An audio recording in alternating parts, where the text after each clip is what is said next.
Jeudi 13 novembre 2025, mesdames et messieurs, bonsoir et bienvenue dans Viva Info en version française. Dans les actualités de ce jour, le président du syndicat des employés, la Jirama, a été arrêté hier soir. Selon les informations recueillies, la plainte aurait été déposée par la Jirama et le ministère de l'énergie et des hydrocarbures auprès de la police nationale.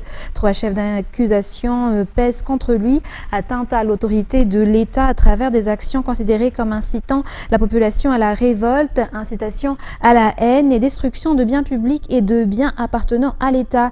Il est actuellement entre les mains de la police nationale pour une enquête préliminaire avant d'être déféré au parquet.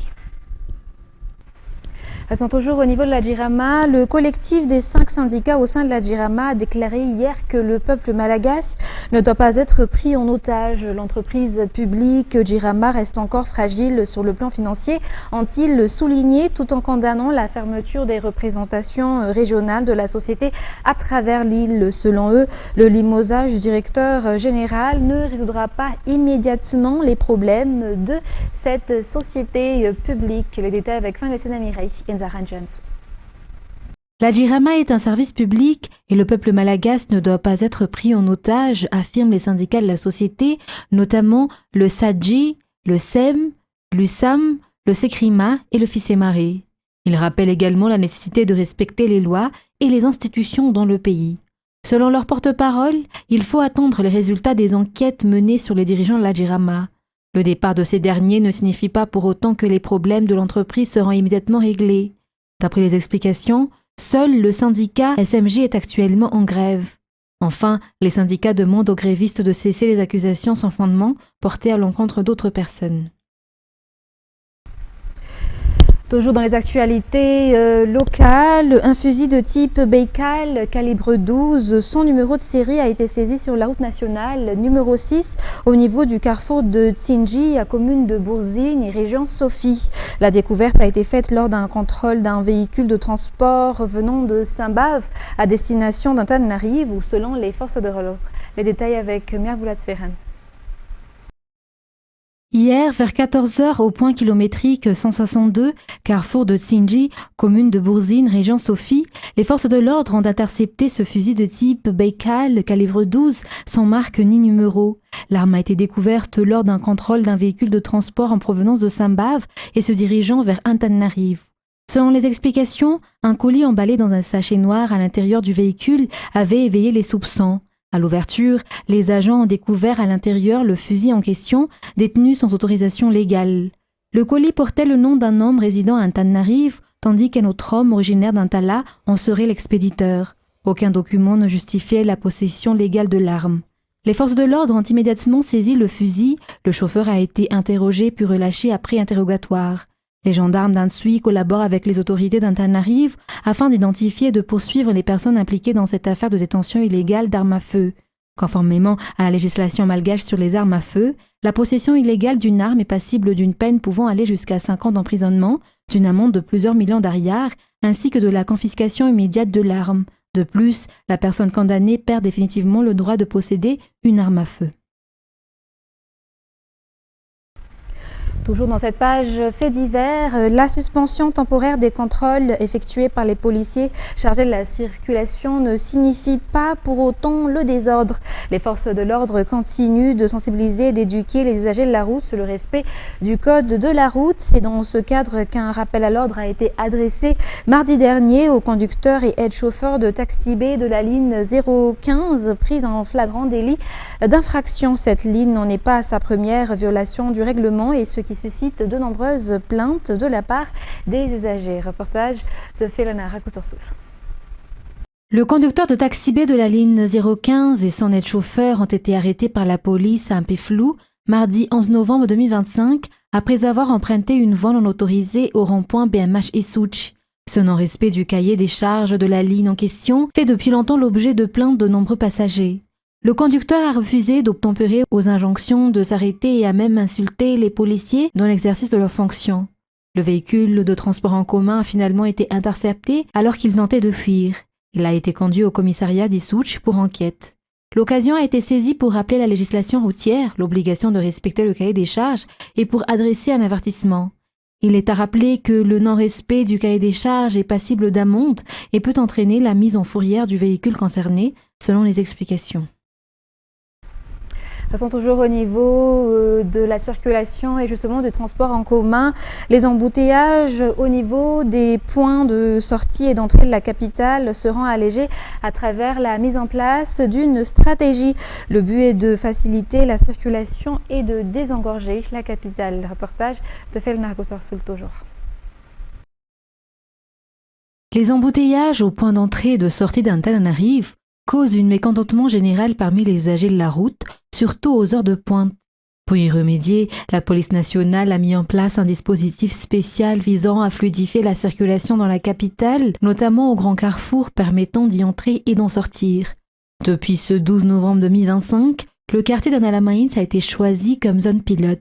Le nombre de policiers sur le terrain a été renforcé, notamment ceux du commissariat central d'Avarajan, du 8e arrondissement d'Analamains et de la compagnie urbaine de la circulation, ou CUC. Le système de doublage a été renforcé sur les axes d'Analamains selon les besoins sur le terrain, depuis la station Galana d'Analamains jusqu'au rond-point d'Anjan Bevav, ainsi que de la station Shell Amboucharab jusqu'au SMEC Amboucharab en direction du centre-ville. Des mesures similaires seront également appliquées sur d'autres routes menant à Antananarive, notamment à Nuzat, à Pask, à Kadmaouk, à Pasapit, Sabutsnamen et à Analamains. Ces zones sont particulièrement touchées par les embouteillages, surtout à l'approche des fêtes, période durant laquelle le trafic est plus intense. Restons toujours dans cette page sociale. Les travaux de nettoyage et de curage des canaux se poursuivent actuellement dans les 44 Foucontanes du 4e arrondissement. De nombreuses personnes issues de cet arrondissement ont participé à des travaux communautaires aux côtés des employés de la commune urbaine d'Antananarive au cours du mois dernier. Cette initiative s'inscrit dans le cadre de la préparation en vue de la saison des pluies et constitue la continuité des opérations de nettoyage déjà entreprises auparavant, d'après les explications. Afin de maintenir la propreté de tous les canaux du 4e arrondissement, une campagne de sensibilisation a été également menée auprès des habitants, les invitant à ne pas jeter les déchets dans les canalisations et à respecter les lieux dédiés à la collecte des ordures pour la préservation des biens publics et le bien-être collectif. Et une superficie de 123 hectares a été touchée par des incendies dans le parc national de Ranmafan l'année dernière. Plusieurs causes ont été avancées pour expliquer ces feux. Une campagne de sensibilisation a été menée auprès des populations riveraines afin de prévenir les incendies. Des sanctions sévères seront également appliquées contre ceux qui enfreignent délibérément les règles, surtout après la sensibilisation, selon les informations rapportées par Rad Romanazatov dans ce reportage. Selon le directeur du parc, l'année dernière a été marquée par le plus grand nombre d'incendies jamais enregistrés dans le parc national de Ranmafan. La production de charbon de bois, l'exploitation illégale de bois précieux et les cultures non autorisées dans les zones protégées figurent parmi les principales causes de ces feux. Face à ces pressions, une campagne de sensibilisation a été organisée auprès des habitants vivant à proximité des forêts afin de renforcer la protection du parc.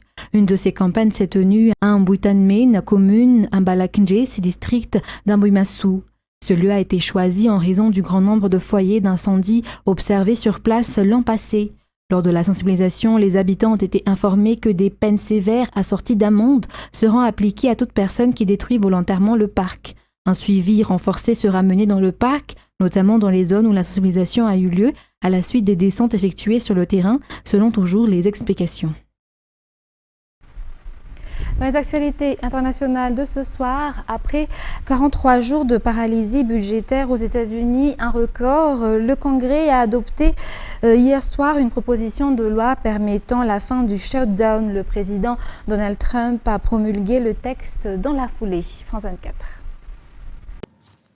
Alors, d'abord, c'est la fin d'un bras de fer et une aubaine pour Donald Trump, on l'a compris, qui choisit de promulguer ce texte cette nuit à Washington.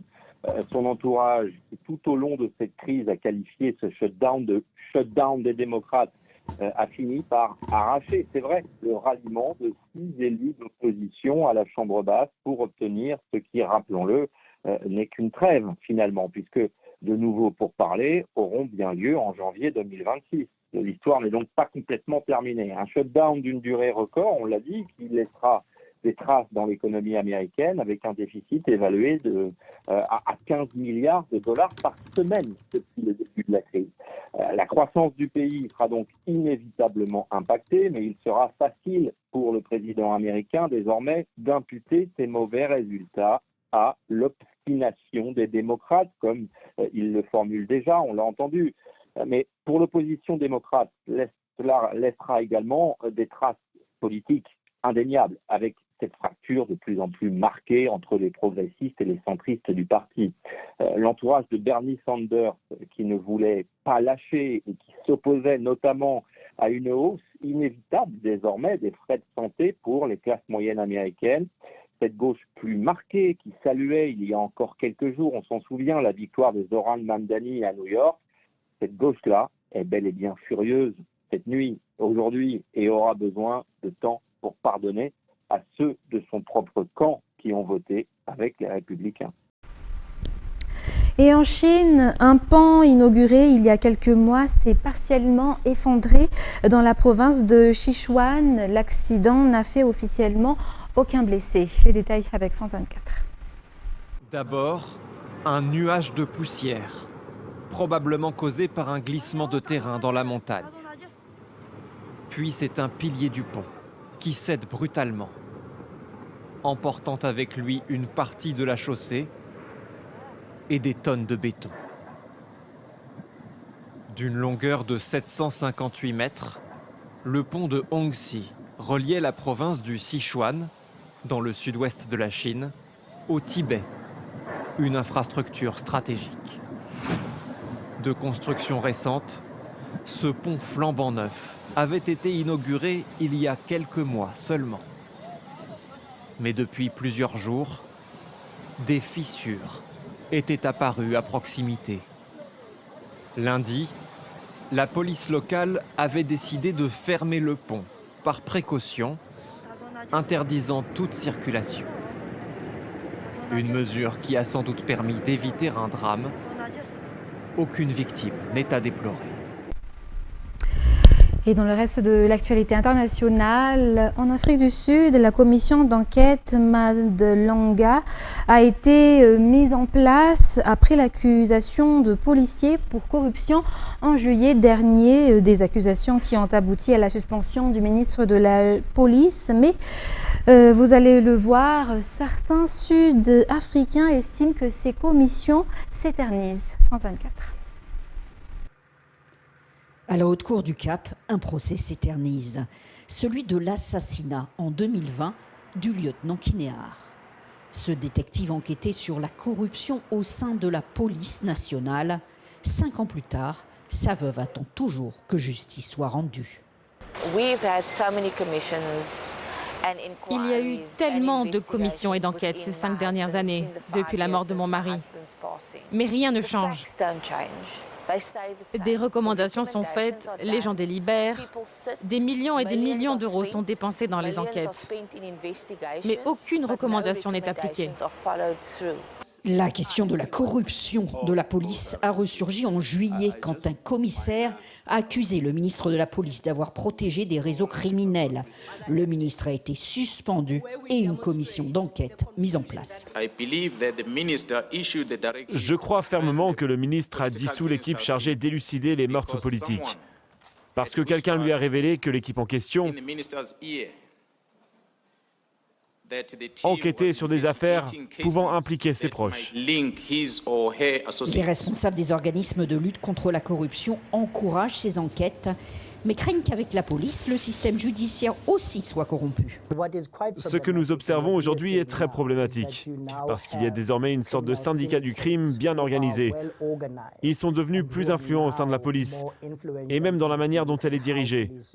On ne sait donc plus vraiment d'où viennent les décisions d'arrêter ou de ne pas arrêter quelqu'un. La commission Madlanga a encore plusieurs mois de travail. Un rapport sera remis au président Ramaphosa à la fin de l'année. Mesdames et messieurs, c'est la fin de ce journal. Nous vous remercions de votre fidélité. Très bon site de programme sur Viva. Au revoir.